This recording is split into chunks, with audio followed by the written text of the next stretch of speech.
নমস্কার, তিয়াশা রান্নাবান্নাতে আপনাদের সবাইকে স্বাগত। আজকে শেয়ার করব হাতে মাখা খাসির মাংসের একদম ঝোল।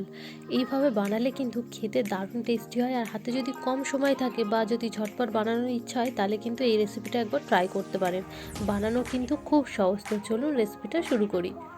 মোট এখানে 300 গ্রাম মতন আমি মাংস নিয়ে নিয়েছিলাম। তো তার মধ্যে আমি 4টে মতন পেঁয়াজ দিয়ে দিয়েছি একটু ছোটো টুকরো করে। তারপর এখানে আমি 1 চামচ লঙ্কার গুঁড়ো, হলুদ গুঁড়ো, জিরের গুঁড়ো, ধনের গুঁড়ো আর দিয়ে দিয়েছি স্বাদ মতো নুন। আর 1 চামচ মতন আদা বাটা, 1 চামচ মতন রসুন বাটা, আর দিয়ে দিয়েছি 4টে মতন জিরা কাঁচা লঙ্কা, আর দিয়ে দিয়েছি 2 চামচ মতন সর্ষের তেল। দিয়ে কিন্তু খুব ভালো মতন করে এটাকে মেখে নেব। সর্ষের তেলটা আমার আরেকটু পরিমাণে লাগবে, তার জন্য কিন্তু আমি আবারও দিয়ে দিয়েছি। আমি এখানে মোট 5 চামচ মতন তেল ব্যবহার করেছি। তেলটা দিয়ে কিন্তু খুব ভালো মতন করে এটাকে ম্যারিনেট করে নিতে হবে।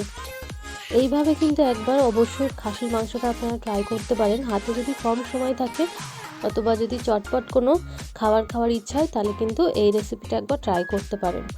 আর রেসিপিটা যদি আপনাদের ভালো লাগে তাহলে কিন্তু অবশ্যই লাইক, কমেন্ট আর সাবস্ক্রাইব করবেন। তারপর কিন্তু আমি এর মধ্যে আলুটাও দিয়ে দিলাম। আলুটাকে কিন্তু আমি খোসা ছাড়িয়ে এরকম বড় বড় টুকরো করে নিয়েছিলাম।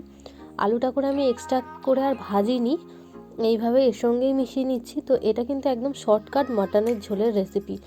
একবার কিন্তু এইভাবে ট্রাই করতে পারেন। তারপর ম্যারিনেট করে রেখে দিয়েছিলাম 1 ঘন্টা মতন।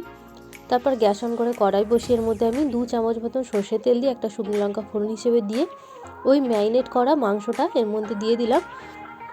ব্যাস, আর কিচ্ছু না, 2-3 বার একটু খুন্তি দিয়ে নেড়ে চেড়ে তারপর ঢাকা দিয়ে প্রায় গ্যাসটা একদম লোতে দিয়ে 15 মিনিট মতন এটাকে রান্না করে নেব। তারপর আলুগুলো দেখবে যে সেদ্ধ হয়ে গেছে, আলুগুলো কিন্তু আমি সাইডে তুলে নিয়েছি, নাহলে বেশি গলে যাবে। তারপর মাংসটাকে আরও 10 মিনিট কষিয়ে নেব।